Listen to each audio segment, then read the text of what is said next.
যে আপনারা জানেন যে বাংলাদেশ ইতিহাসের সবচেয়ে জঘন্যতম কয়েকটি দিন অতিবাহিত করলো, যেখানে আমরা দেখতে পেলাম যে দেশের আমাদের যে উন্নয়নের যে মডেলগুলি রয়েছে সেখানে কিভাবে নারকীয় ধ্বংসযজ্ঞ চালানো হয়েছে এবং দেশের মানুষকে জিম্মি করে কিছু ব্যক্তি তাদের রাজনৈতিক স্বার্থ হাসিল করার জন্য দেশব্যাপী তাণ্ডবলীলা চালায়।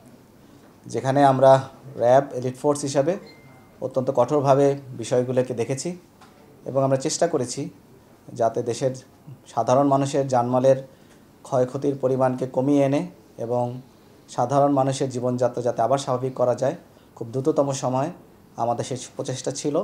এবং আপনারা দেখতে পাচ্ছেন যে 2 থেকে 3 দিনের মধ্যে আমরা কিন্তু পরিস্থিতি নিয়ন্ত্রণে নিয়ে আসতে পেরেছি। এখানে বিভিন্ন জায়গায় যে তাণ্ডব লীলাগুলি চালানো হয়েছিল এটা মূলত ঢাকাকে পুরো বাংলাদেশের থেকে বিচ্ছিন্ন করার একটা প্রচেষ্টা ছিল, যেখানে বাংলাদেশের বিভিন্ন জেলা থেকে যে হাইওয়েগুলি ছিল এখানে সরকারি স্থাপনা, পুলিশ স্থাপনা থেকে শুরু করে বিভিন্ন স্থাপনায় আক্রমণের মাধ্যমে মূলত ঢাকাকে বাংলাদেশ থেকে বিচ্ছিন্ন করাই তাদের উদ্দেশ্য ছিল। সেখানে আমরা দেখেছি যে আমাদের র্যাবের উপরেও আক্রমণ হয়েছে। আমাদের র্যাবের শতাধিক সদস্য বিভিন্নভাবে আহত হয়েছেন। একজন সদস্য এখনও মারাত্মকভাবে আহত অবস্থায় সিএমএইচে চিকিৎসাধীন রয়েছেন, তিনি এখনও সংকটাপন্ন অবস্থায় রয়েছেন। এছাড়াও আমাদের 13টি গাড়ি অ্যাম্বুলেন্স সহ পোড়ানো এবং ভাঙচুর করা হয়। আমরা এই ঘটনার পরে এই ঘটনাকে নিয়ন্ত্রণ করার জন্য আপনারা দেখেছেন যে আমরা হেলিকপ্টার টহলের মাধ্যমে যেখানে আমাদের যে বিভিন্ন স্থানে যে আমাদের সদস্যরা ছিল বিভিন্ন বাহিনীর, তারা সে সকল স্থানে দেখতে পেয়েছে যে সামনে ছোট বাচ্চাদেরকে মানব ঢাল হিসেবে ব্যবহার করা হচ্ছিল, যেখানে 4 বছর থেকে শুরু করে 7 বছর, 8 বছর, ইভেন 12-13 বছরের ছোট ছোট বাচ্চাদেরকে মানব ঢাল হিসেবে তারা ব্যবহার করেছে। এবং সেখানে যদি আমরা মুখোমুখিভাবে তাদের সাথে যাই, আমাদের যারা বিভিন্ন স্থানে ছিল আমাদের বিভিন্ন বাহিনীর সদস্যরা, সেখানে বাচ্চাদের এবং সাধারণ মানুষের জানমালের অনেক ক্ষয়ক্ষতির সম্ভাবনা ছিল।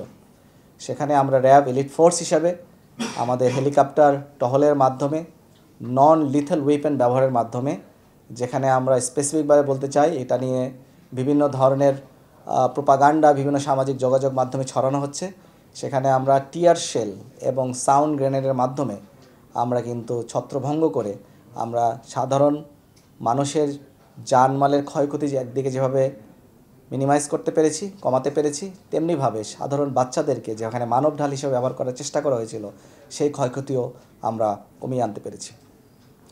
এছাড়াও আমরা এই ঘটনার পরে বিভিন্ন ধরনের ভিডিও ফুটেজ, বিভিন্ন ধরনের সামাজিক যোগাযোগ মাধ্যমে যে সকল ছবি ছিল সেগুলোকে বিশ্লেষণ করছি এবং বিশ্লেষণের মাধ্যমে আমরা কাল পর্যন্ত সর্বমোট 228 জনকে গ্রেফতার করতে পেরেছি।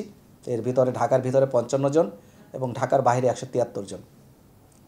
আমরা গতকালকেও একজন নরসিং থেকে পলাতক মোহাম্মদ ফারুক আহমেদ, তাকে সোনারগাঁ থেকে গ্রেফতার করতে সক্ষম হয়েছি।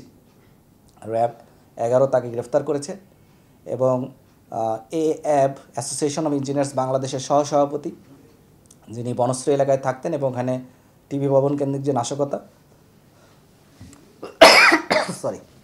সেখানে তিনি নেতৃত্ব দিয়েছিলেন এবং তাকেও আমরা গ্রেফতার করতে সক্ষম হয়েছি গতকালকে, মোহাম্মদ কামরুল হাসান।